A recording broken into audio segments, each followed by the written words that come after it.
le Seigneur.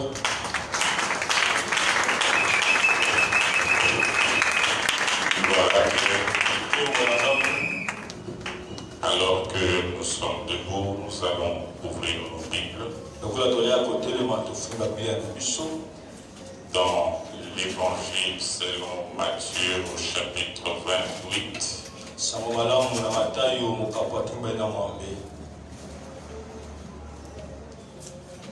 Nous allons lire à partir du verset 16 jusqu'au verset 20.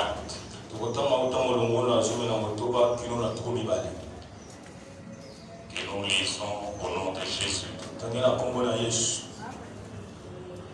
Les 11 disciples allèrent en Galilée sur la montagne que Jésus leur avait désignée.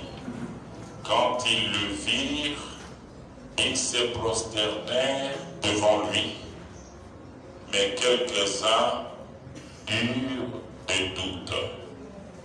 Jésus s'étant approché leur parla, dit ainsi: tout pouvoir m'a été donné dans le ciel et sur la terre. Allez, faites de toutes les nations des disciples, les baptisant au nom du Père et du Fils et du Saint-Esprit, et enseignez-leur à observer tout ce que je vous ai prescrit. Et voici, je suis avec vous tous les jours jusqu'à la fin du monde. Que notre Dieu bénisse sa parole.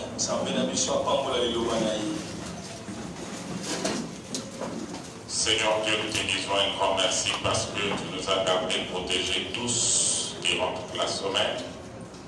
Et ce matin, tu nous as mis en ta présence pour ces cultes d'adoration. Laisse que ton onction nous couvre afin que nous puissions transmettre ta pensée.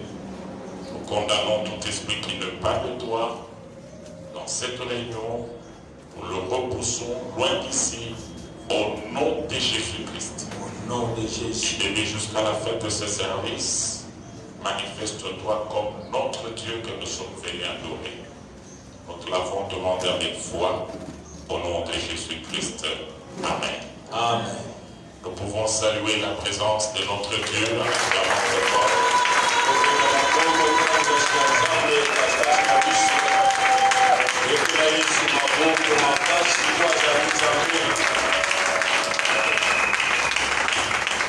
Voilà, nous sommes en train de parler sur cette grande mission que Dieu a donnée à Israël.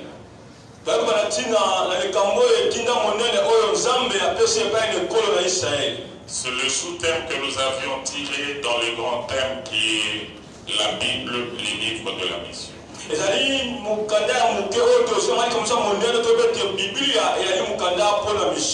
Nous avions démontré comment Dieu a appelé Israël par le biais de leur ancêtre Abraham.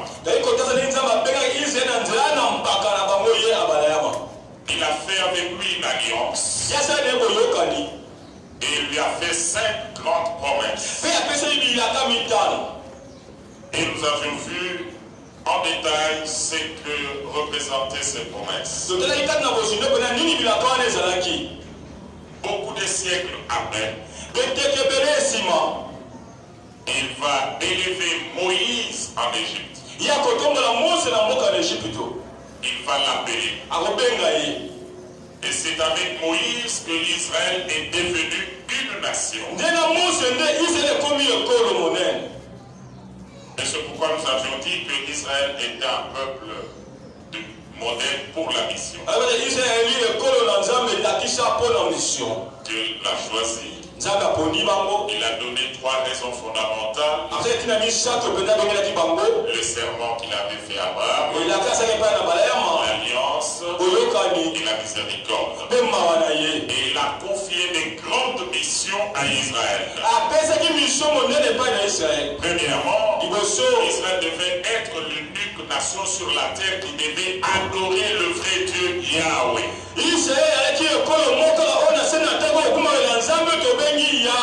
Et ils ont marché avec cette pensée même pendant qu'ils étaient en déportation. C'est ainsi que vous avez vu les jeunes gens comme Shadrach, Meshach, Abednego refuser de s'incliner devant les idoles parce qu'ils savaient qu'ils avaient une mission de pouvoir montrer au monde qu'il n'y a qu'un seul Dieu, Yahweh.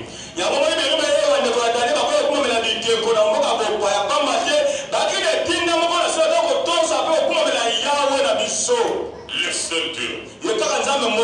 Et la deuxième mission qu'ils avaient, Dieu avait dit, comme vous connaissez ma parole et que vous avez mes promesses, obéissez à cette parole. Et si moi je serai obligé de vous bénir, au travers de bénédictions que je vais déverser dans vos vies, les autres nations vont me connaître. Dieu choisit Israël comme une nation qui devait avoir une histoire avec lui. Une nation qui devait recevoir la bénédiction de Dieu. À tel point que les autres en parlent. Et qu'ils parlent de leur Dieu. Troisièmement, il leur donne une grande mission de pouvoir recevoir la parole. Vous allez aller aussi lentement comme moi. Amen. Parce que Dieu ne peut pas vous prêter. Amen. Alors, il leur donne aussi la mission de recevoir la parole, de conserver cette parole et de transmettre cette parole aux générations futures jusqu'aux extrémités de la terre. Et c'est par cette mission qu'aujourd'hui, vous et moi, nous connaissons la Bible. Nous n'avons pas été préalablement prédestinés à être le peuple de Dieu, mais par Israël, par sa descendance, ils nous ont transmis la parole, qu'ils ont conservé jalousement, qu'ils ont enseigné dans le monde. La Bible ici a été écrite exclusivement à partir de ceux qui ont marché avec Dieu en Israël. Et la quatrième mission qu'ils avaient,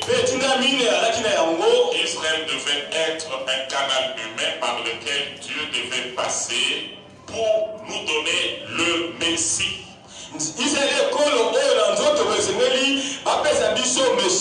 Dieu devait passer par Israël. Donc le Messie est juif. Et c'est pourquoi le salut vient des Juifs.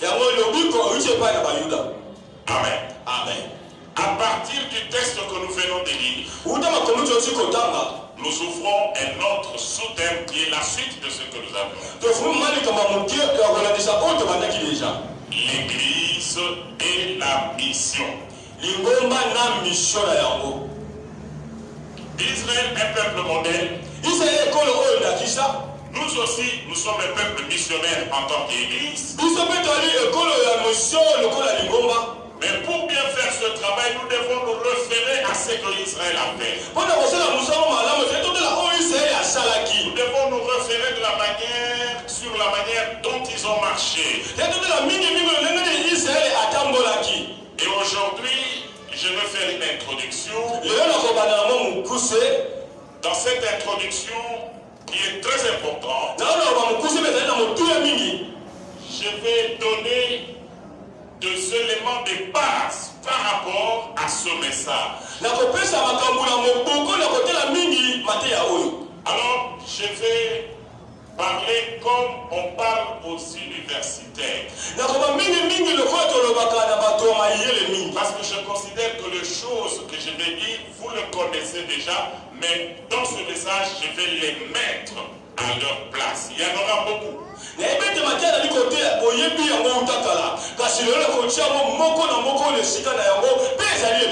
Je dis que je vais parler comme à l'université parce que je n'entrerai pas dans les détails, mais je vais dire beaucoup de choses à la fois.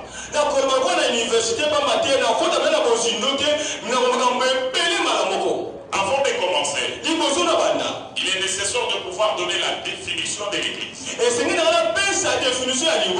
L'église, c'est l'ensemble des hommes et des femmes qui ont accepté l'évangile.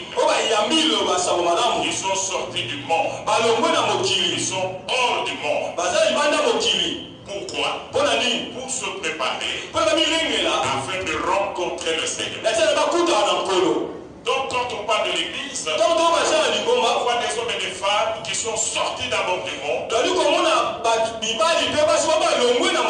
parce qu'ils ont entendu la parole, ils ont suivi cette parole avec l'idée d'aller rencontrer le Seigneur à l'endroit où il nous a préparés. Alors suivez maintenant. Israël, peuple missionnaire. L'église, un peuple missionnaire. Et pour que Dieu prenne Israël et lui confie la mission, il fallait qu'il le choisisse parmi plusieurs nations et que Israël vienne à lui. Cela va commencer avec Abraham. Il doit quitter la maison de son père. Pour que tu puisses faire partie de l'église, il y a deux choses que tu dois quitter. Il y a une vie que tu dois quitter. Ainsi, si tu n'as pas encore quitté ces choses-là, si tu n'as pas encore quitté cette vie-là, tu peux être dans un bâtiment appelé église, mais tu n'es pas membre de l'église. C'est l'église missionnaire, cette église qui doit aller en mission. Cela me pousse maintenant à vous dire, ce n'est pas le fait de fréquenter une église locale dans un bâtiment quelque part qui fera de vous un membre de l'église.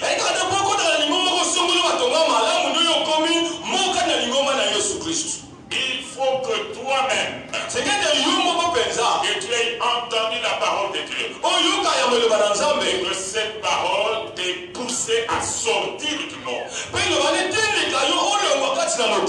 Dieu ne peut pas marcher avec quelqu'un qui n'a pas encore quitté le monde. Dieu ne peut pas marcher avec quelqu'un qui n'a pas encore quitté les coutumes et les traditions de sa famille. Ainsi que quand il appelle Abraham, on sort de ton pays. Et le peuple d'Israël, la nation missionnaire, pour que Dieu commence la marche avec eux, il devait sortir de l'Égypte. Il ne pouvait pas adorer en Égypte. Il ne pouvait pas le servir en Égypte. Il devait d'abord sortir. C'est pourquoi ils ont célébré la Pâque. Le sang a coulé en signe de rédemption. Et maintenant qu'ils sont sortis, purifiés, ils devaient passer par la mer rouge, signe du baptême. Ils devaient passer par la mer rouge, signe de leur délivrance. Ainsi, celui que Dieu va utiliser dans la mission doit expérimenter la nouvelle naissance. Et de deux, il doit expérimenter sa délivrance personnelle. C'est pourquoi il avait dit que chaque maison qui héberge mes enfants, vous devez mettre le sang sur les linteaux. Il faut que je trouve un signe que c'est mon peuple. Ainsi, bien aimé dans le Seigneur, nous, l'Église, nous faisons partie de cette grande famille des hommes et des femmes mis à part,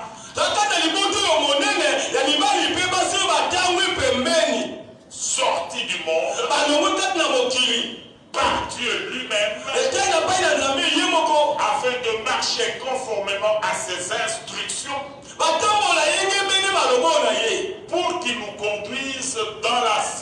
céleste. Ainsi nous sommes à l'église pour le ciel. Nous sommes à l'église pour la vie éternelle. L'église est la mission. Vous comprenez que l'église marche sur les principes d'Israël. C'est la même manière que Dieu a appelé Israël, c'est la même manière que Dieu a appelé l'église.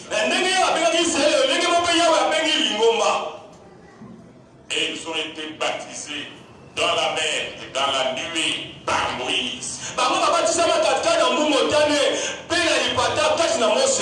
C'est ça que la Bible dit. Mais nous avons reçu le baptême que Jésus a recommandé aux disciples. Là, c'était juste pour définir ce que c'est que l'Église et comment elle a été constituée. Maintenant, l'Église et la mission, je vais expliquer les 4 éléments de base qui vont me permettre d'aller plus loin dans les jours qui viennent.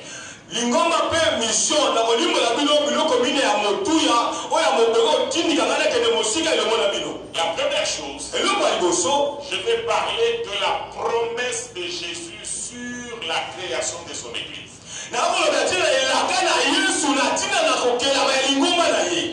Pour la première fois, le mot Église est sorti dans la Bible dans Matthieu chapitre 16.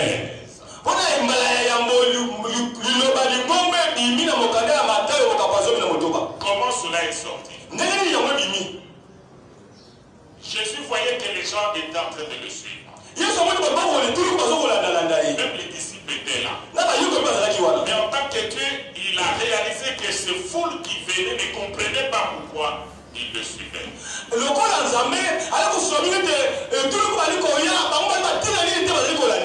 Et il avait compris aussi que même ces foules-là ne comprenaient pas qui lui était.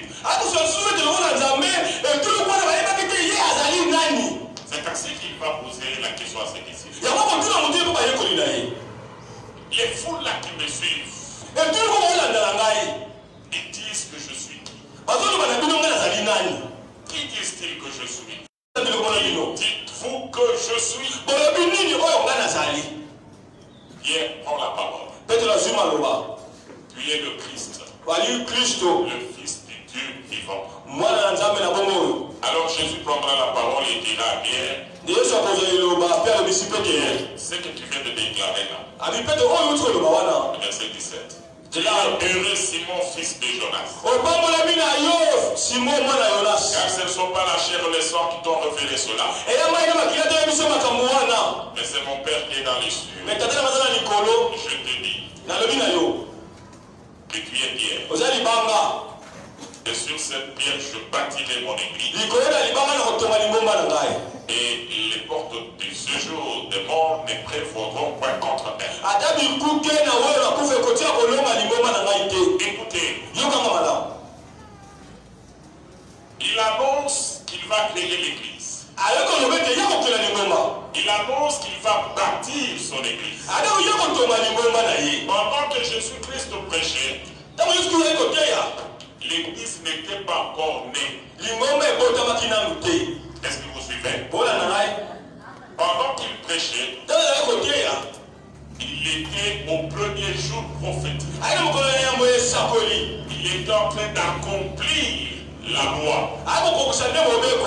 Il est venu sous la loi afin d'en finir avec la loi. C'est pourquoi pendant le premier jour, le temps de la loi, il y a eu des disciples qui allaient prier pour le malade en utilisant l'huile parce que c'était une pratique du premier jour.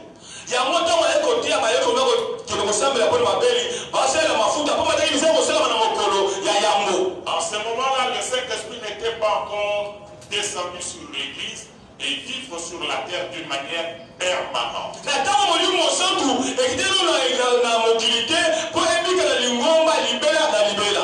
Je bâtirai mon église. Il travaillait au premier jour. Alors écoutez bien aimé dans les Seigneurs. Le Seigneur donne une promesse. Et il n'y avait que lui qui comprenait le secret de cela.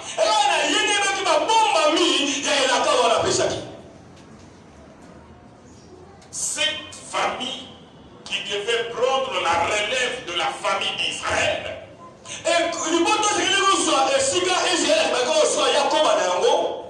devait inaugurer une autre alliance.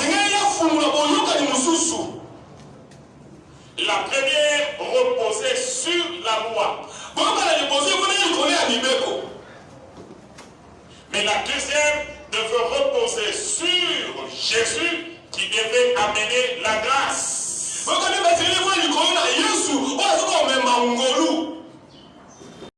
La grandeur, la profondeur et la hauteur de la puissance du nom de Jésus.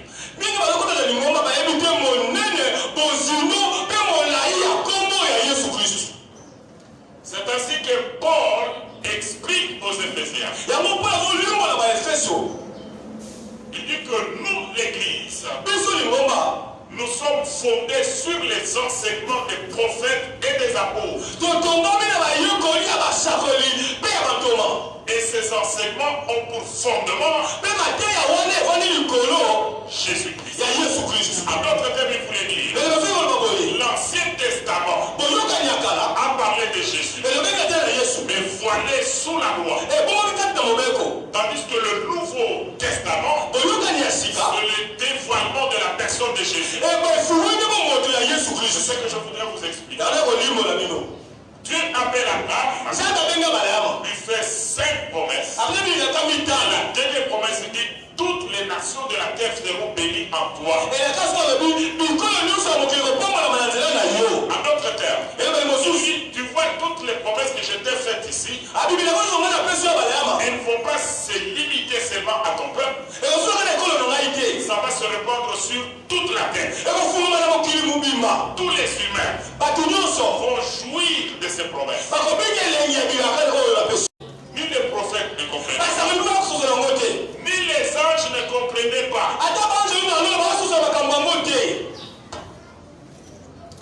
Alléluia. Amen. Oui, comme j'avais dit au départ que je vais parler comme à l'université, je vais dire beaucoup de choses à la fois, mais ce sont des choses que vous connaissez, mais je les mets en ordre.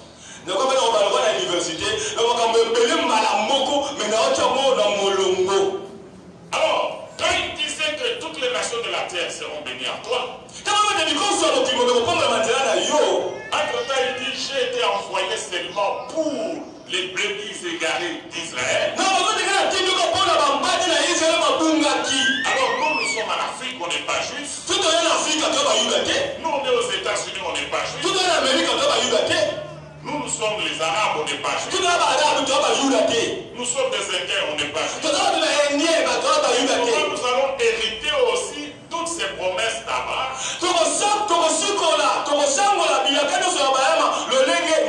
C'est simple. Le peuple d'Israël, dans les missions qui lui étaient confiées, il était un canal biologique, un canal physique par lequel Jésus devait venir. C'est Jésus maintenant, quand il entre dans le monde, il prend maintenant toutes les nations de la terre et il les introduit dans la famille de Dieu. Amen. Amen. Alors je dois lire ça dans l'épître de Paul aux Galates, au chapitre 3e. Alors je vais faire une comparaison. Je compare Genèse 3 d'abord. Je compare Genèse 3 et Galates 3. Vous êtes là? Amen. Vous êtes là à l'université? Amen. Oui, Genèse 3. Tu veux comparer Genèse 3 et Galates 3. Genèse 3, 15. Genèse 3, 15. Je mettrai une unité entre toi et la femme, entre ta postérité et sa postérité. Celle-ci t'écrasera la tête et tu lui blesseras le talon. Amen. Et vous connaissez cette promesse? Amen. C'est la prophétie centrale de la Bible. Il parle de la mission que Jésus viendra accomplir sur la terre. Vous Vous êtes là? Nous allons maintenant au chapitre 12. 12. Nous lisons le verset 3. Je bénirai ceux qui te béniront, et je maudirai ceux qui te maudiront, et toutes les familles de la terre seront bénies en toi. Amen. Là, Dieu parle à Abraham. Or, Abraham, c'est le canal humain par lequel le fils qui devait naître de la femme devait venir écraser la tête du serpent.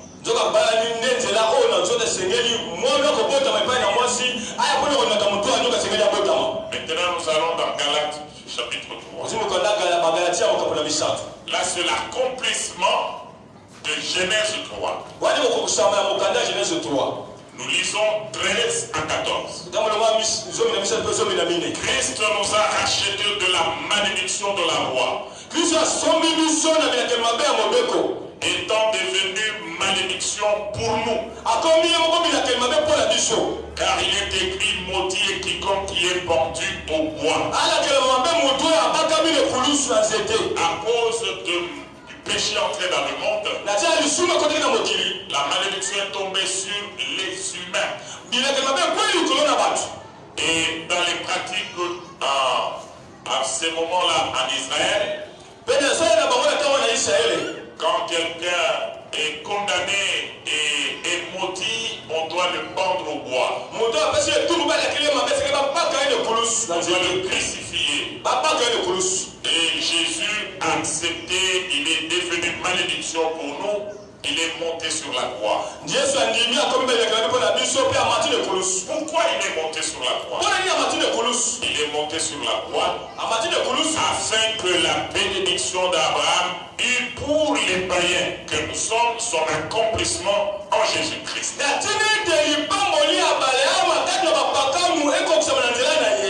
Et que nous ressuscions par la foi l'esprit qui avait été promis.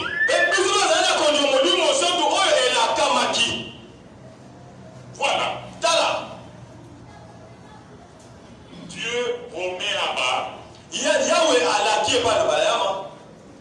que je rendrai ton nom grand. Toutes les nations de la terre seront bénies en toi. Et Abraham ne comprenait rien. Personne ne comprenait. Mais quand Jésus-Christ est venu, il va accomplir Genèse 3. En prenant notre place. Il a versé le sang. C'est par lui maintenant que nous sommes entrés dans la lignée d'Abraham.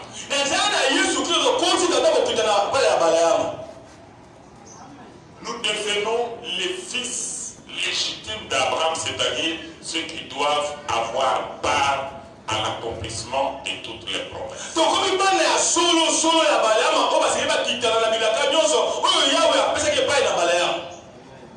Si tu lis l'Ancien Testament, tu trouves une promesse faite aux enfants d'Israël. Vous serez la tête et non la queue. Les enfants d'Israël, vous allez posséder la porte de vos ennemis. Et votre main sera sur la nuque de vos ennemis. Quand vous allez lire, vous trouverez qu'on parle aux enfants d'Israël. Mais comment toi tu vas t'approprier une promesse dont on t'a pas cité là-dedans? Non, nous sommes cités là-dedans. Parce que Jésus est venu nous racheter et nous a introduits dans la famille des enfants d'Israël. Écoutez ce que Paul explique aux Romains. Au chapitre 9.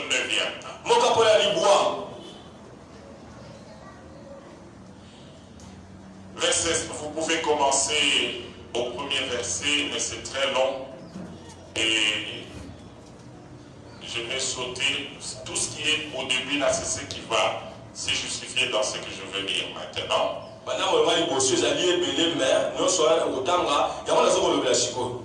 Donc, le premier verset jusqu'au 5e, on est en train d'expliquer ce que je vais te dire. Les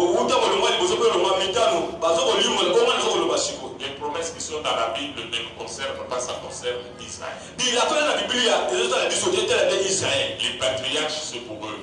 La loi, c'est pour eux. Les promesses, c'est pour eux. Mais nous, même Jésus, il était envoyé à eux. Mais nous ne sommes pas les enfants d'Abraham. Comment nous allons commencer à nous approprier maintenant ce qui est écrit dans la Bible? Alors que nous ne sommes pas les fils d'Abraham. À partir du verset 6, vous allez lire en français. Vous avez une bonne vue. Yes. Ok. Allez-y. Verset 6. Moi, je vais interpréter. Romains 9. Romains 9, verset 6. Ce n'est point à dire que la parole de Dieu soit restée sans effet. Bandeko. Il omo tozotanga. Tomoni na Ancien Testament. Bapesi Israël maloba. Bapesi ba promesse. Bapesi loi. Bapesi ba promesse ebele. Bango de bana ya Abraham. Amen. Sikoyo na kati wana baye koloba. Bato ya mikolo nyonso mpe bakoya kobangwa makati na Abraham. En d'autres termes, bango mpe maloba wana isekeli kokisama mpona bango. Nde motuna etunani awa. Me balobaki bongo ke maloba wana ekokisama mpona mikolo nyonso. C'est que parole wana ezwi efe nango na mokili te. Po biso tozaba na Abraham te. Toke. Car tous ceux qui descendent d'Israël ne sont pas d'Israël. Ah, oye baboye. Israël ozamba talaka. Ezali mingi mingi te Israël na kati na nzoto. Amen. C'est ok. Et pour être la postérité d'Abraham, ils ne sont pas tous ses enfants. Ah, pour la kozalambana ya Abraham, ba onyoso ba botama ya Israël ndenge bomonaki pasteur Dov azali m'expliquer yango awa. Ba onyoso wana ba kozwa bilaka lokola bana Abraham boyete. Mais il dit en Isaac sera nommé pour toi une postérité. Bana nyonso ba botami na Abraham. Lipamboli ekoyande na nzela na Isaki pamba te ye azalaki mwana ya elaka, fils de la promesse. C'est-à-dire que ce ne sont pas les enfants de la chair qui sont enfants de Dieu. Ah, ezali na nzoto te lokola botami na Israël naza mwana na Nzambe. Lokola botami na ndako ya basali na Nzambe, papa na nga azali pasteur, azali président ya papa, mama na nga aza président na ba mama. Lokola baboti na ngai baza na bacharge na kati na église to na biki baza mwana na Nzambe. Non, eza bongo te. Même ba juif, ce n'est pas par le fait que botami moyuda na moko komi mwana na Nzambe, jamais. Okay. Mais que ce sont les enfants de la promesse qui sont regardés comme la postérité. Bango nyonso babotamaki na Abraham na nzela na Ismaël, bango batalaka bango lokola bana ya elaka te po elaka ezalaka précise. Amen. Mwasi na yo Sara akobotela yo mwana. Amen. Mwana wana nde mokitani na yo. Amen.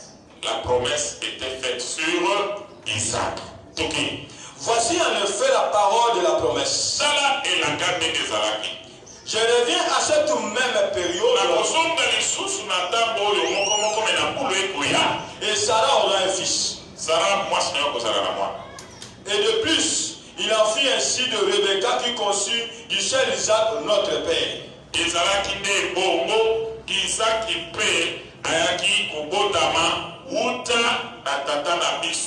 Et plutôt, ezali pe ndenge moko Rebecca ayaki pe kozwa mwana. Il conçut du seul Isaac, notre père. Azwa qui kozwa mwana na zela na koko na biso Isaac. Isaac pe azwa ki bana. Car kasi bana nyonso wana bazwaka lipamboli te. Okay? Car quoique les enfants ne fussent pas encore nés et qu'ils n'eussent fait ni bien ni mal, afin que le dessein d'élection de Dieu subsistant sans dépendre des œuvres et par la seule volonté de celui qui appelle.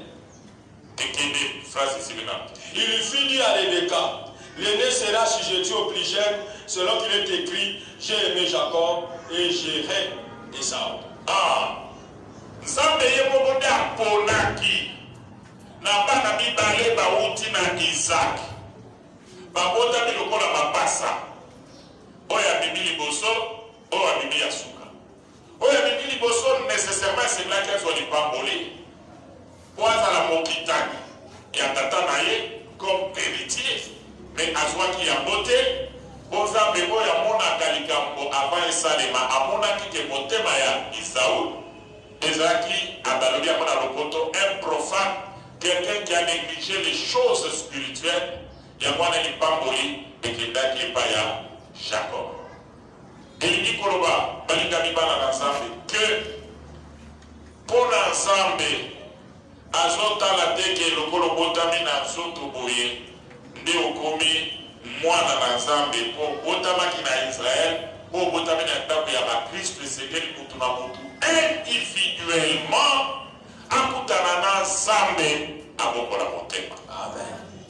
Amen. Amen. Pe biso nyonso tobomboli bitema tokoti na kati na molongo ya bana na Nzambe. Promesse esalamaki que je bâtirai mon église. Kakotonga lingomba na ngai. Promesse esalamaki ke ekolo ekozala. Kasi ezali automatique te esengelaki bato bayoka liloba badeside mpona kotambola na liloba yango. Amen. Amen. Amen. Yango wana na église lelo bato ebele balingi kokota na kati na vision balingi kokota te parce qu'ils n'ont même pas encore compris que l'église yango eza nini toza wana mpona nini. Yoka tozali na église po babengaki biso balobi mokili oyo eza ya bino te ezali ya libela te bazobongisela bino mokili moko ezali koya. Mokili wana ezali koya nde esika bokozala na kimia kozala na esengo na bongo bokota sikoyo na kati na lingomba po babengi eklese oyo eza lokola bwatu ya Noa. Ntango bokokota na kati na bwatu wana bokozala sécurise na makambo oyo nyonso ya mabe kanda oyo ekoya na mokili lokola jugement oyo bino baregisere boyebi malamu le temps de la fin ekoya na makambo oyo toyekolaka na bino oyo tokokontinue koyekola na mikolo ezali koya na nsima. Ntango bino nyonso bokokota kati na bwatu oyo ezali image ya eklesia wana Nzambe akotambisa bino kino bokokende na bwatu wana kosema bazoba kosema akoste na esika oyo abongiseli bino, c'est-à-dire la vie éternelle. Bomo inashiko. Amen. Amen. Sikoyo na kati oyo bandeko nazali ko insister, je bâtirai mon église banani bakokota kuna kaka bao bayebi Yesu. Amen. Mutu na mutu aluka azala na relation personnelle na Jésus. Amen. Lokola bato bayebi Jésus te bakeli relation personnelle na ye te moyen bazala na goût ya mission ezate. Mais nous qui avons déjà compris que la vie n'est qu'en Jésus-Christ et que ceux qui ne sont pas avec nous dans le Seigneur vont subir le sort des hommes du temps de Sodome et Gomorrhe, les temps de Noé. Il faut tous aller dans le motema mawa pour la batouana, tout le capé bango baya. Amen. Amen. Amen. Nous passons à la deuxième notion de base que nous voulons expliquer ici sur l'église et la mission. Nous parlons de la mission proprement dite. Pour tout à 28. Amen. L'église. Zamba pesa biso mosala te boyo kanga malamu po interpréter mabete. Alobite bo kende na mokili bo tunga ba bâtiment.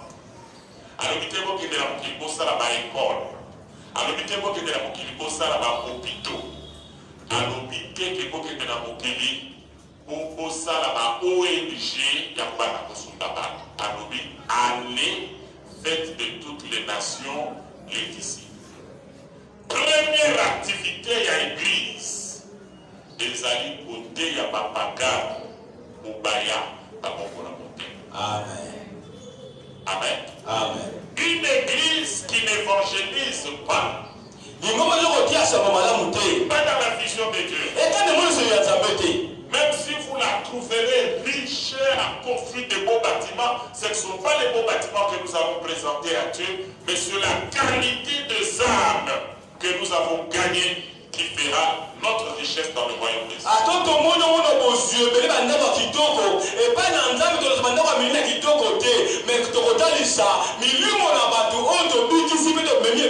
Mais pourquoi nous construisons? C'est pour nous abriter contre les intempéries. Pourquoi nous construisons? C'est pour que nous ayons des endroits, des lieux sacrés où nous pouvons adorer notre Dieu.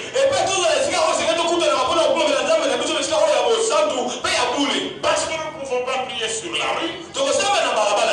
Nous ne pouvons pas prier là où il y a des poubelles. Ce n'est pas propre. C'est ainsi que Dieu n'a pas accepté que Israël commence à l'adorer en Égypte. Nous sortez d'abord. Allons l'adorer dans le désert. Nous sortons de nos milieux habituels qui parfois sont souillés. Dans nos maisons, il y a des querelles à tout moment. Dans nos maisons, il y a des choses qui n'arrangent pas Dieu. Nous devons avoir un lieu sacré où nous venons nous retrouver pour rencontrer Dieu. Chaque fois que nous quittons nos maisons, nous avons cette conscience que nous allons pour rencontrer un Dieu qui est 3 fois saint. Ainsi, notre grande mission est d'aller prêcher la parole, gagner les âmes. Église, écoutez-moi. La vision que Dieu nous a donnée, un ministère évangélique, avec comme message de Jésus-Christ qui délivre. C'est ça notre vision. La vision est différente de la mission. L'église corps du Christ dans le monde a une seule mission. Allez, faites de toutes les nations des disciples. Maintenant, chaque église locale a une vision. C'est-à-dire sa manière que Dieu lui a communiquée pour gagner les âmes.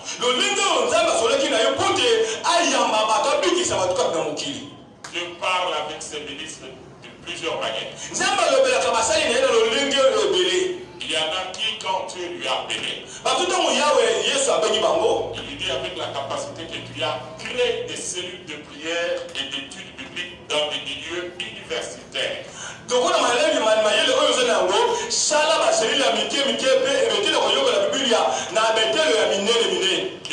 les étudiants, les universitaires reçoivent la parole.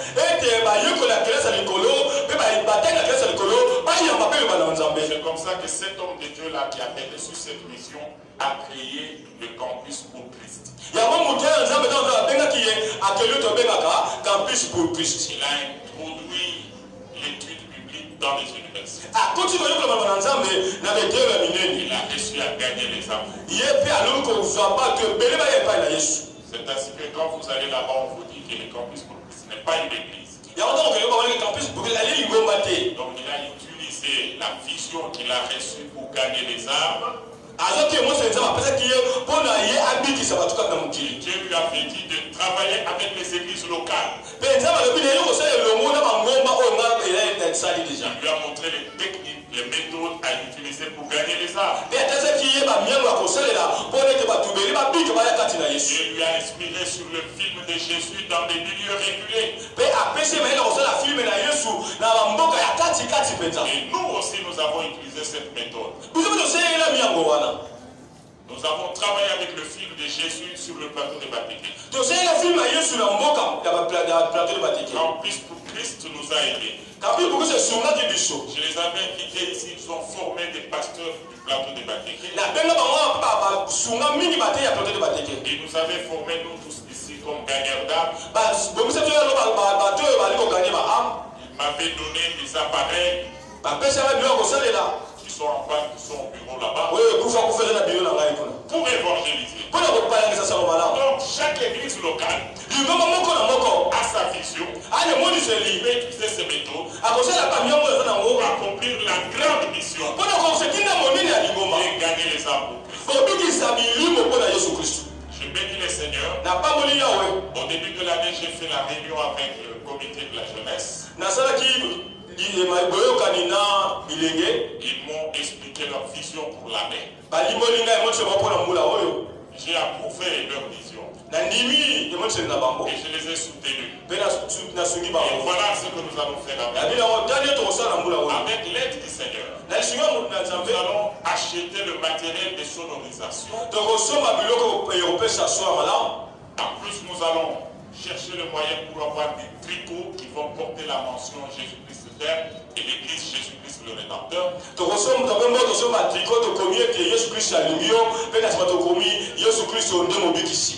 Et après, nous allons demander au niveau de l'hôtel de ville l'autorisation de prêcher en plein air dans des carrefours. Et nous allons commencer à nous déplacer comme ça avec nos équipements, avec la jeunesse habillée d'un t-shirt de l'église.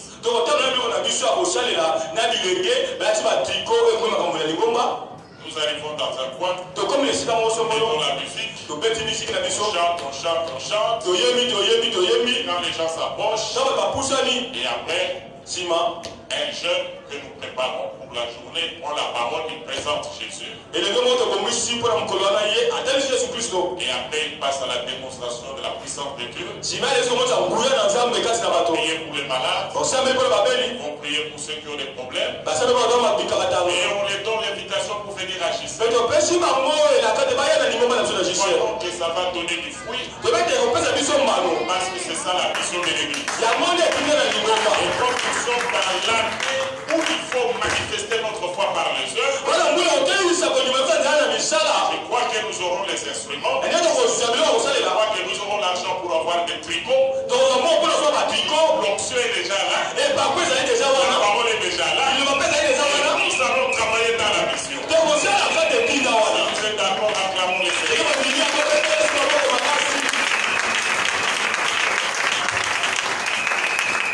Alors, bien-aimés dans le Seigneur, l'Église a reçu la mission. Et chaque église locale doit s'organiser pour être dans la mission. La mission bénie. Une église qui n'évangélise pas ne peut pas être bénie par Dieu.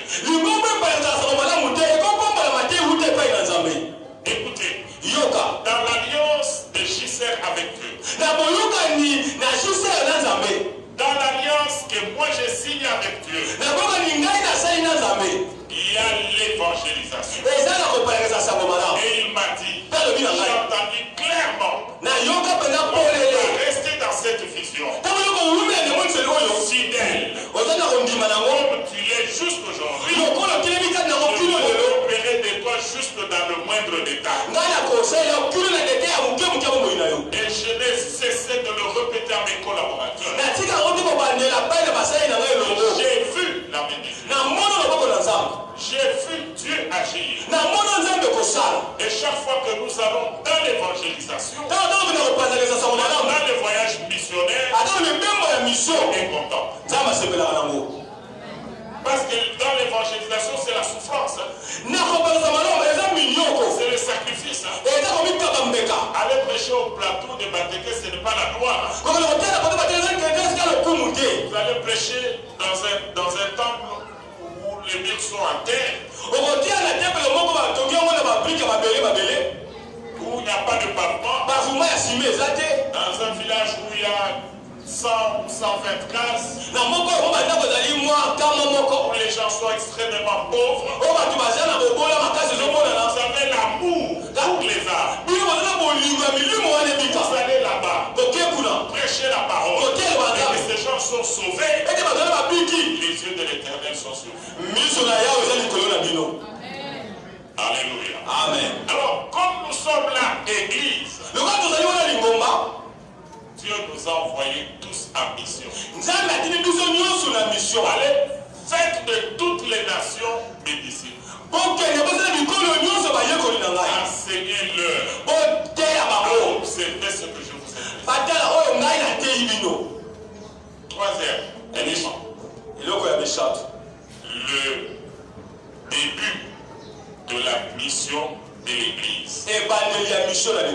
Ça a commencé comment? C'est le jour de Pentecôte. On ne peut pas aller en mission sans le Saint-Esprit. On ne peut pas aller en mission si on n'a pas encore compris qui est Jésus.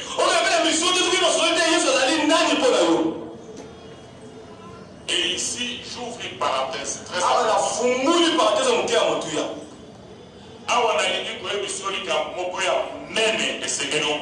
Amen. Likambo na lingi koyebisa yo nazobanda yango na motuna. Amen. Motuna ya boy. Entre les ministres de Dieu, au bazana ministère, na église, wapi oye bandi liboso ya moninga. Église comme ministère. Motuna ya mwana. Amen. Motuna po pasera koba na mateya zotuna motuna ko. Kati na lingomba, kwa tozali awa lingomba totongi batima. Na ministre de Dieu, ministère wala na ministère lotomo muto nzamba bingi. Na bango mibale nani aleki? Nana bandi boso. Nana bandi boso. Voilà. Amen. Je peux comprendre le pouvoir de ton malade. Amen. Tala. Jésus dans ma côté. Avant l'église par la bonté. Amen. Tala les camoyens pour ça. Bible les oloba. Aboni nanu bantoma. Avec ce mot. Mais la Bible n'a shira ya mubanga tala. Na Marc chapitre 4. Déjà parmi la verset où on a yekola na mwana kama na kana mwana ke na yekola ya mope na maîtrisa ya mo. Chapitre 4. Marc. Samalamu na malako kapoyamine. Ça marche ou bien Matthieu, il faut la vérifier ça.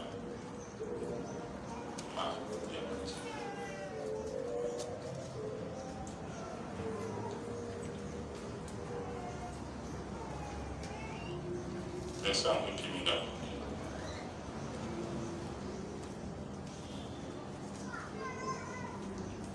Verset Kiminga. Wow. Verset Elobi Boy, Isama Moulay. Elobi Yesu aponaki Bayekoi pour les avoir avec lui et enfin pour les envoyer.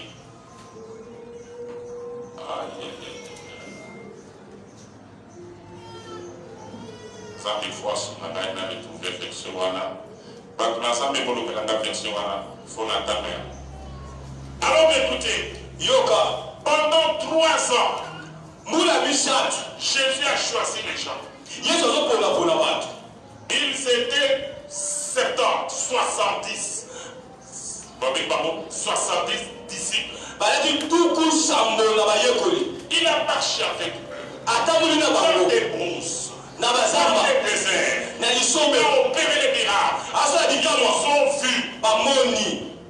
Ils ont opéré aussi. Il les a envoyés 2 à 2. En train de prêcher. En train d'opérer des miracles. Un jour, il s'adresse à eux. Pour que vous puissiez être véritablement mes disciples, venez manger ma chair.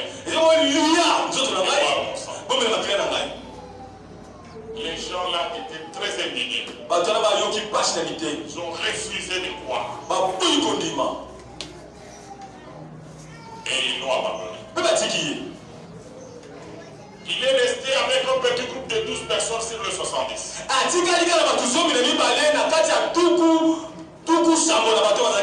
il leur demande, et vous, comment vous attendez? Allez comme les autres. Ils ont dit, à qui irions-nous?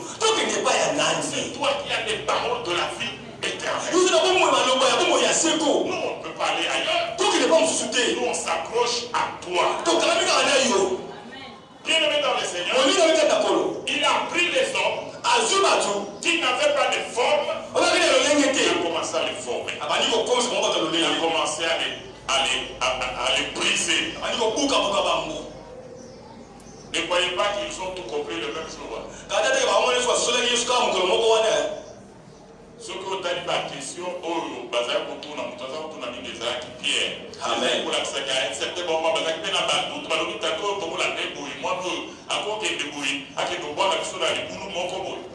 Parce qu'elle a trop sûreté. Amen. C'est ainsi que, enfant d'Akina, on a partout. Amen. Avant du coup, il y a partout, à se battre la bango, à se briser bango. Quand moi, Monique est côté à ma terre, et Fandi, avec ce bango, si vous avez pour ça, amen. Kasi, bon, on va dans Jérusalem déposer là. Amen. Dans mon moli, moi, Koya, déposer. Connaissance aux anamo, mais puissance aux anamo. De temps où vous avez un campo, ça dit la terrain, ma camboana, et vous autres, c'est bien aussi. C'est pas 4, c'est 3. Marc 3.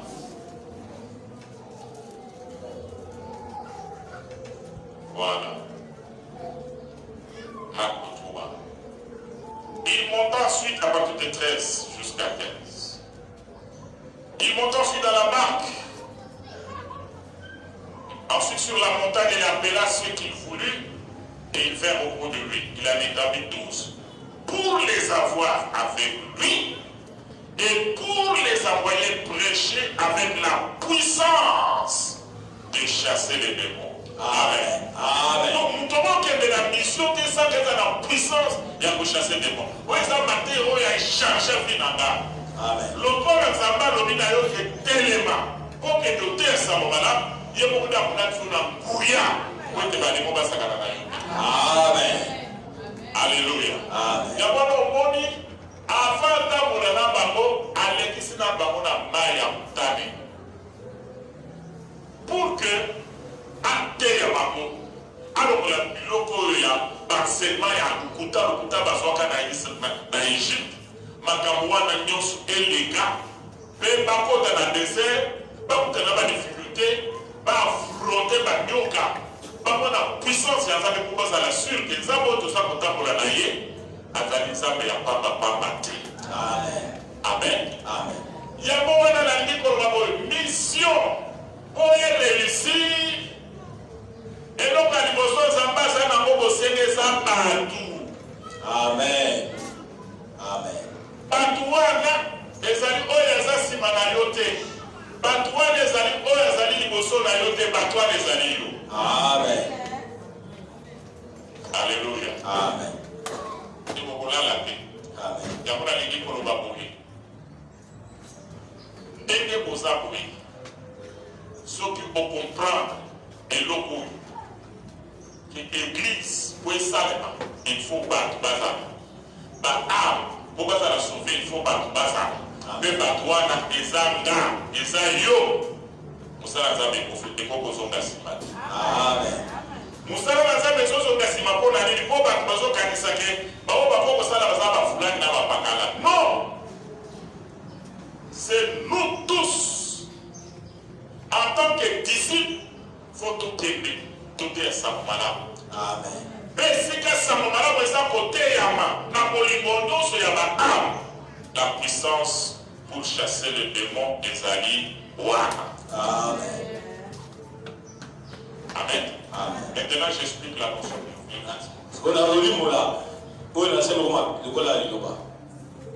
pour que l'église locale de JCL existe, il a fallu que Dieu appelle les noms. Qu'il travaille sur l'homme. Qu'il brise sur l'homme. Et qu'il lui donne le Saint-Esprit. Maintenant, il peut passer par la personne pour sauver les âmes. Maintenant, les âmes qui sont sauvées par celui qui a commencé ne doivent pas rester comme des spectateurs dans la vision. Ils doivent faire comme leur Père. Jésus n'a pas pris les apôtres pour qu'ils restent sur des sièges au temple. Il y a eu un temps où il devait les avoir avec lui. Mais après, il devait les envoyer. Allez, faites de toutes les nations les disciples. Ça a commencé le jour de Pentecôte. Qui a commencé? Un homme. Pierre. Et quand il a parlé, 3000 âmes sauvées. En un jour. Mais est-ce que ce Pierre qui est allé prêcher partout? Non.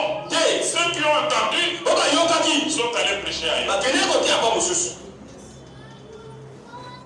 Vous avez compris? Mais l'église sera bloquée. Si les membres considèrent qu'il n'y a que le pasteur et les serviteurs de Dieu qui doivent évangéliser. C'est pourquoi il y a eu la Pentecôte. La Pentecôte, c'est pour qu'il n'y ait pas un groupe limité de ceux qui doivent évangéliser. La Pentecôte est venue te réveiller toi pour que tu puisses évangéliser. Si tu es d'accord, acclame d'abord le Seigneur.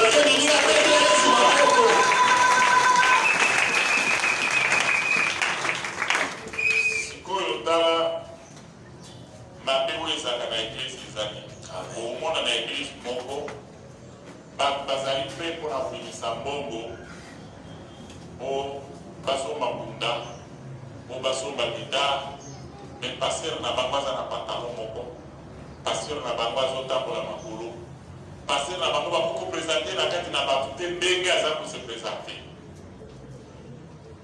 Et pour la bangwaza, mais bakoya, passer na bangwaza na la sala, mais bangwaza ya. Papa, dans l'église, tout ça va ventilateur avant. Écoutez, avant l'église avant l'église fonctionner, il faut ministre de Dieu Amen. Dans l'église, ne négligez pas ceux qui vous enseignent la parole. C'est par eux que Dieu va passer pour vous bénir. Mais si vous ne le faites pas, les autres, en dehors de l'église, le feront. Ils vont vous ravir la bénédiction.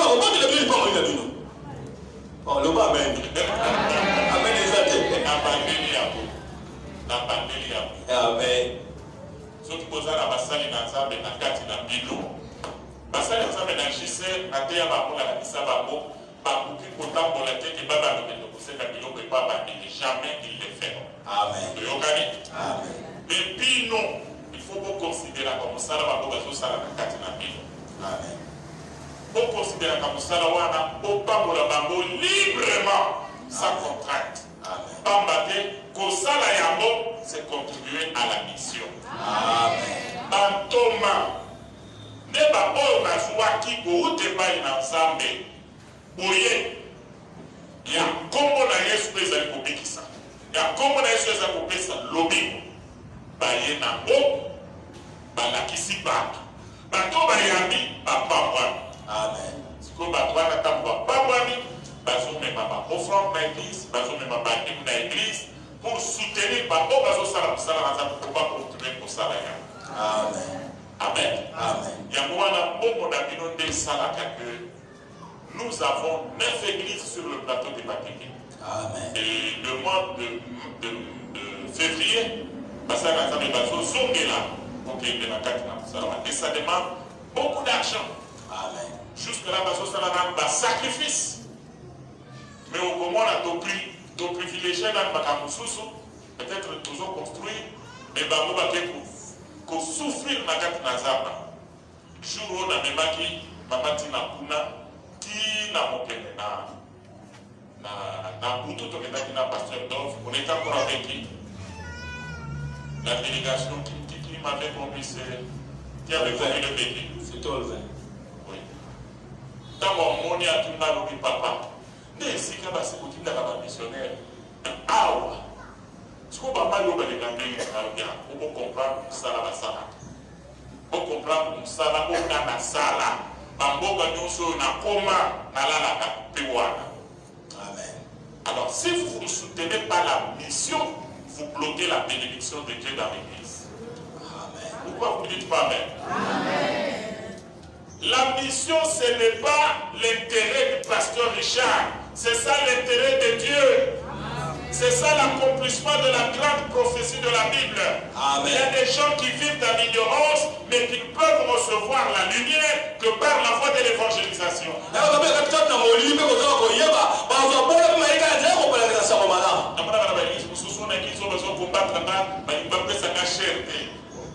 Cher, ils ont 30 minutes. Amen. Ils ont une heure. Mais tu as tout le temps à vous découvrir. Amen. Vous voyez, vous posez la loi comme ça, monsieur, qui ont péri dans le plateau de Katéké. Ils allaient à Ouaté. Là-bas, tu vas rencontrer toutes sortes de démons. La Kissa Kouzanansa. Amen. Convaincre ma voix, la Batika Kiss, Batika Kidoki, Bayebanza. Ceux qui ont sali en mot, l'ont laissé. Amen. Alors ici, je veux répéter que la mission de l'Église a débuté le jour de Pentecôte. Pour l'année du Pozambe, a préparé Batou, après Bessi Bagomouria, ou Bassara, Mira. Et on a s'engager dans l'évangélisation, dans la mission. Ça va passer de ma coquille, pour être sous la Amen. Dernier point par lequel nous allons continuer. Nous allons évaluer la mission au temps de l'église primitive. Comment ils ont opéré?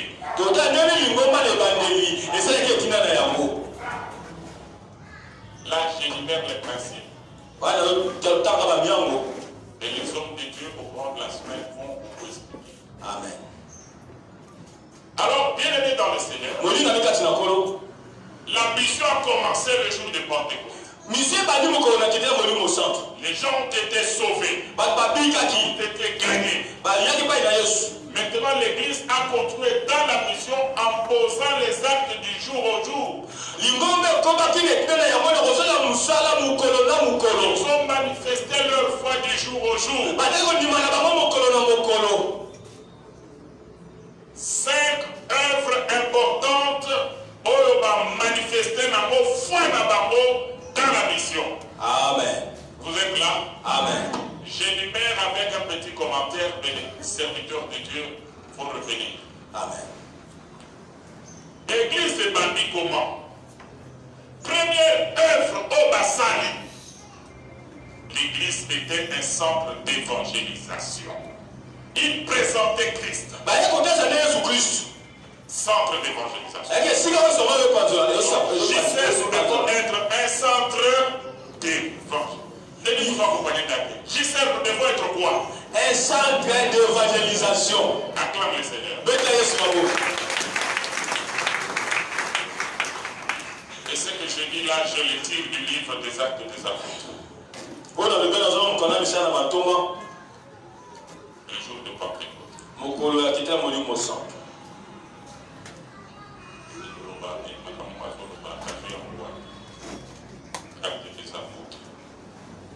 Chapitre 2. Verset 41, quand Pierre a prêché, 3000 âmes sauvées. Centre d'évangélisation. Deuxième œuvre de la foi. Verset 42. Il persévérer dans les enseignements. L'église doit être un centre de formation. Qu'est-ce que je veux dire? Tout celui qui a déjà fait 3 ans à JCR, il doit avoir quelque chose qu'il fait pour Dieu dans les champs. Les noms va bien les appeler. L'année de la manifestation de notre foi par les œuvres. L'église primitive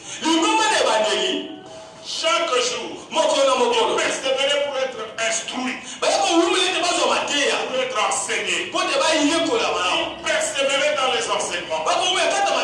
Donc c'était un centre de formation.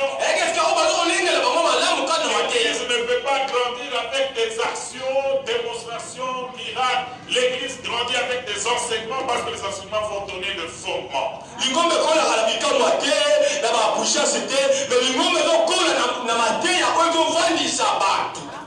Comme on venait de gagner les âmes, tous les jours ils étaient au temple en train d'être instruits.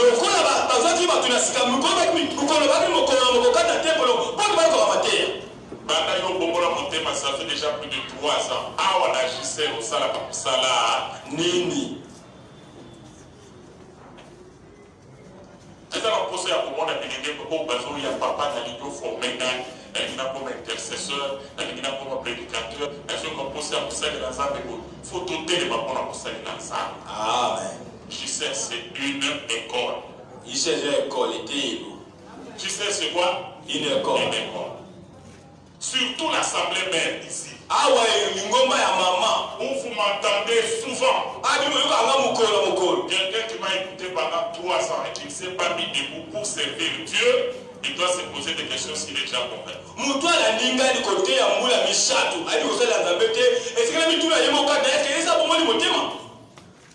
2 centres de formation.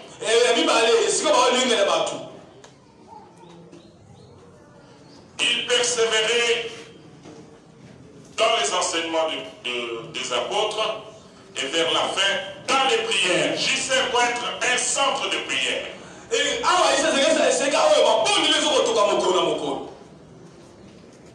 Nous sentons une petite baisse dans la vie de prière. Priez plus comme vous priez avant. Avant, quand vous priez, le temple vibrait.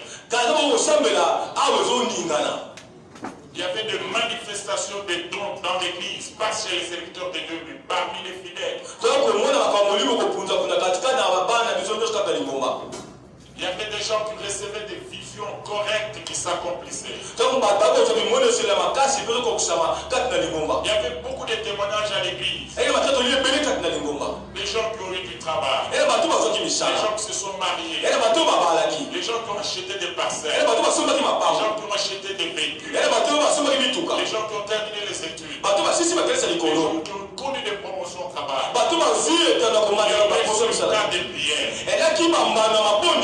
Une église qui ne prie pas, c'est une ONG.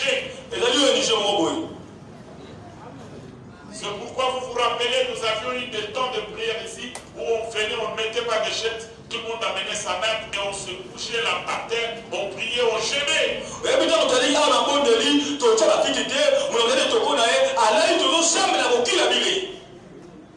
Alléluia. Amen. Au début de la semaine, je me disais que le Seigneur nous aide pour que nous puissions reprendre notre vie de prière. Alors je me suis dit, moi-même, je prie d'abord. J'ai prié une semaine. J'aime beaucoup le foufou. Je me suis dit, Seigneur, je vais te sacrifier le foufou. Pendant une semaine. Je n'ai pas mangé le foufou. Malheureusement, le ventre n'a pas diminué. De prier, demander à Dieu qu'il remette à l'église ce feu-là de la prière. Et pendant ce petit jeûne-là, j'ai vu des signes de la visitation de Dieu.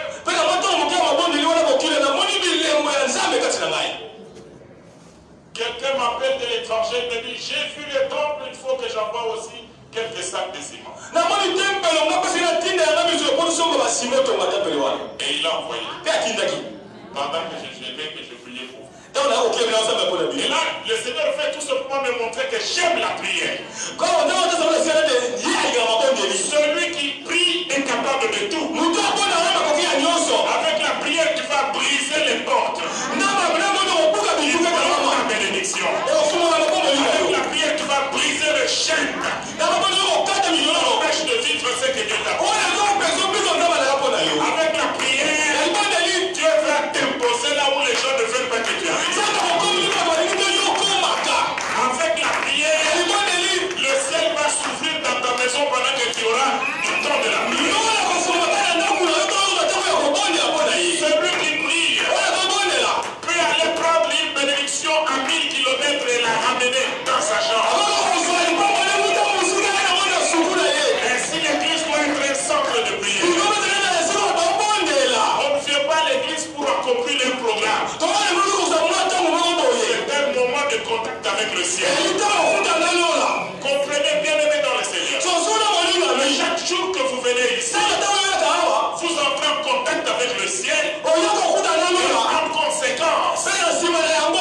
chose de positif doit se passer dans votre vie.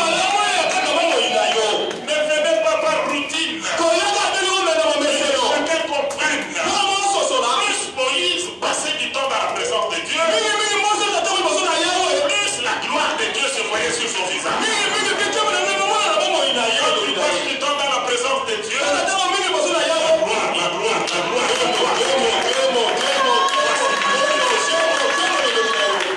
C'est pourquoi, bien-aimé, n'oubliez pas pour le pasteur.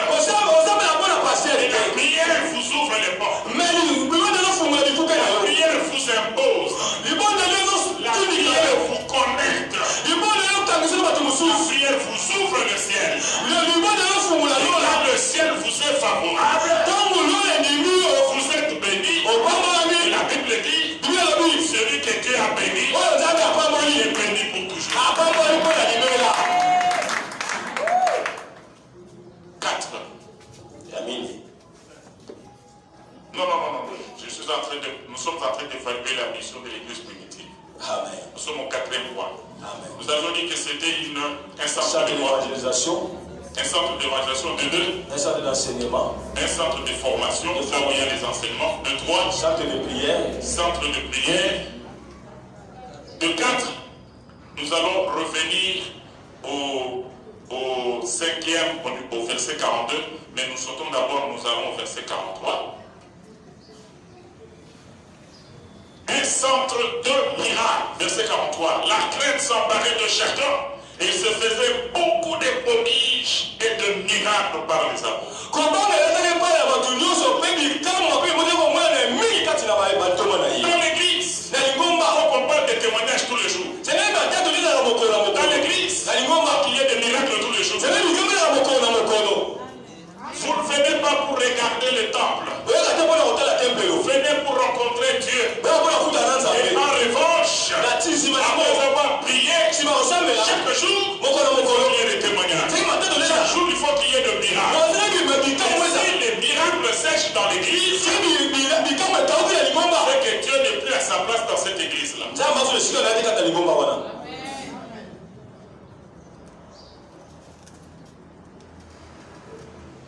Moi, personnellement, je suis parmi les gens qui sont avides de miracles.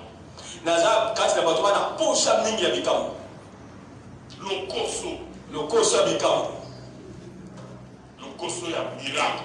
Amen. Quand je suis devant une situation difficile, un frère, une soeur qui a un problème, la première pensée qui m'habite, Seigneur, fais-moi un miracle ici. Donc, il besoin de comment tu m'appelles à Kokoso, Moko na Bomo Inaye, Aye Pai Nangai, il peut y avoir un Zambe, Salana Bikamo, Akatina Mona. Vous devez être comme ça. Exigez vos miracles. Soyez la vie de miracles. Ne venez pas pour accomplir un programme. Demandez, exigez, priez, jeûnez, cherchez des miracles dans vos maisons et dans vos familles. L'église est un centre de miracles. Les miracles sèchent dans ta maison. Cherche à ramener Dieu dans ta maison. Est-ce que vous êtes là? C'est un cœur de miracle. D'abord, nous sommes en Israël. Nous essayons de faire pour la miracle na kati na bino.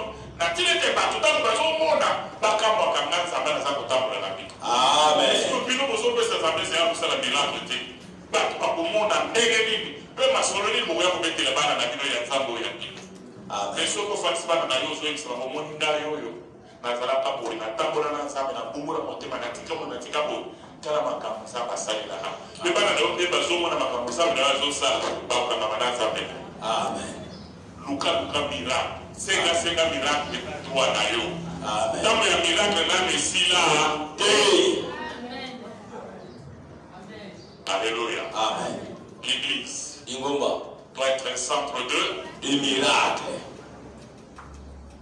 Et enfin, Benasuka. nous sommes mis à 42. Amen. Il persévérait dans la communion fraternelle et dans la fraction du pain.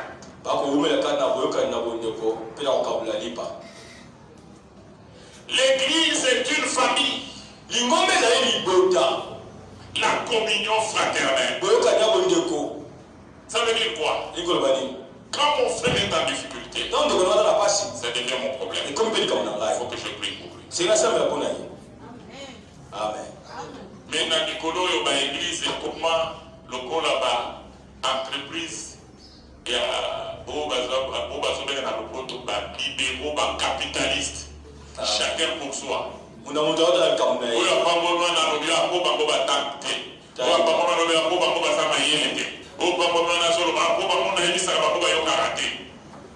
Christ est à bon côté, Christ est allé, Oyo Yebi, Moninga a évité. Mais le corps est aux alliances, et à Tatana, Mission Sobana, Tokomi le corps a misabi, Weza Kusungana. Amen. Oyo peut-être na moment wana zangi kozwa eloko boyo fi amour pesiye. C'est comme ça que l'église primitive va vivre mission. Amen. Mission et que na kubanda na extrémité de la terre te bandaka na Jérusalem. Amen. Et wana mwana Gisèle nyonso une fois banda musala ya évangélisation, musala ya communion fraternelle wapi na Jérusalem, na Gisèle awa. Obandi nanu na ndambo ya bino. Amen. Na mwasi na yo na bana na yo. Obandi nanu na baboto baboti yo. Obandi nanu na bandeko oza na bango famille. Olakisi bango bolingo. Bato bazaka na facilité ya kopesa moto azoleka na balabala ti apesa cousin na ye apesa tante na ye. Frère, bozobisala baaventure bino moko. Amen. Bozobisala baaventure bino moko. Nayebisaka bino ke bolamu Ozambe atalaka, ezabula mutu salaka sans intérêt. Amen. Bandana mandaka na bino, bandana ma famille. Amen. Surtout bateau au monique, ceux que vous allez lier à vous autres. Amen. Moi, j'aime ma femme, j'aime mes enfants. J'aime mes frères, j'aime mes soeurs. Et je n'aime jamais entendre que mon frère, ma soeur est en difficulté. Je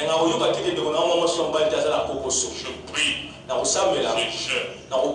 J'aime mes neveux, j'aime mes nièces, j'aime mes oncles, j'aime mes tantes. Et tout ce monde que je vous cite là a la joie quand il me voit. Ce n'est pas que j'ai beaucoup d'argent pour donner à tout le monde. C'est ma présence console tout le monde. Malgré mon rang, mon humilité leur permet de venir auprès de moi, de demander des conseils et parfois demander que je prie. La communion fraternelle, c'est une force pour l'église. Et c'est une force pour les familles.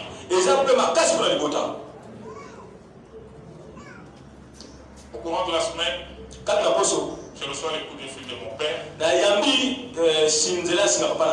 Il me dit, je ne saurais plus en tant que retraité, comme je ne vois plus, aller à ma banque pour aller prendre ma petite somme de retraite. Parce que je ne vois plus. Tu peux venir me prendre. J'ai arrêté tout ce que je faisais. Je suis allé pour prendre mon père. Et il n'a plus de force pour monter dans le véhicule. Et il ne voit plus bien.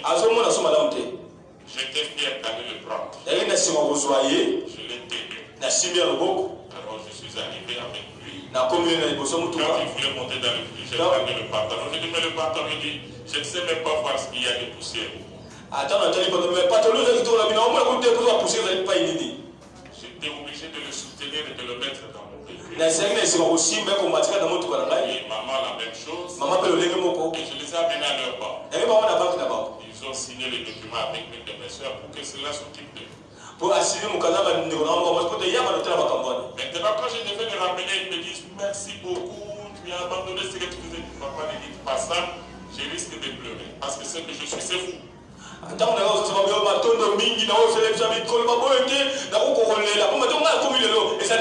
Si moi j'avais beaucoup de moyens, je pouvais mettre un véhicule à votre disposition, un chauffeur. Comment je vais aller montrer mon amour en dehors de ma propre famille pendant qu'il y a des gens là-bas qui souffrent?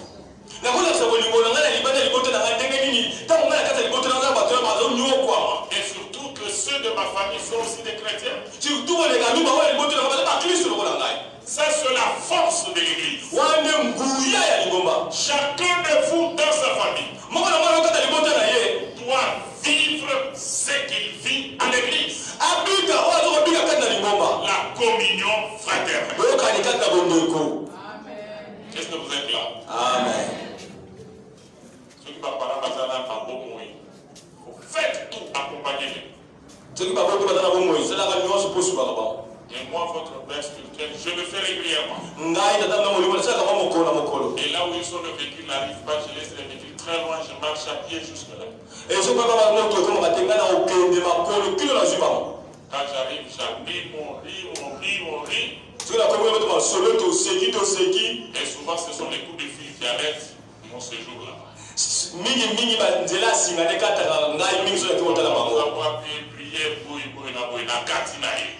Communion fraternelle, les années, force et Yanibota, et sa force et l'église. Amen.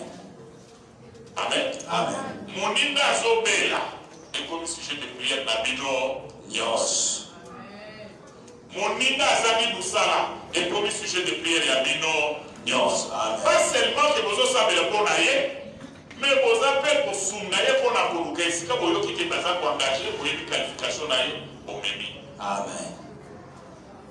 Ezo sabe la zambe na kati ya watu za na bantu huyu bakoza na mitema malamu sa batombo la bakomba so misala ya malonga banga jelenga na jero baza kusisa ba classe mikoloyo tunete na ngisi to za na bato ebele ba kusimaka mbongo na bongo to za na bongo to sala d'évangélisation. Amen. Alléluia. Amen. Nous sommes au dernier point où nous évaluons la mission de l'église primitive. Comment ils ont commencé la mission?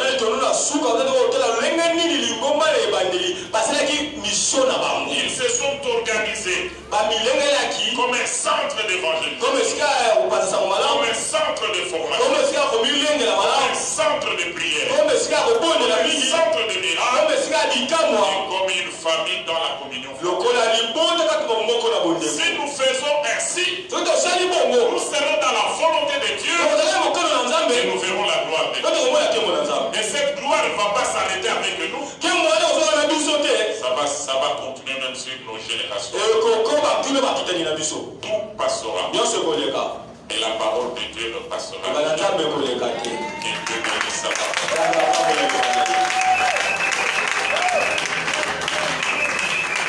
Nous allons nous tenir debout.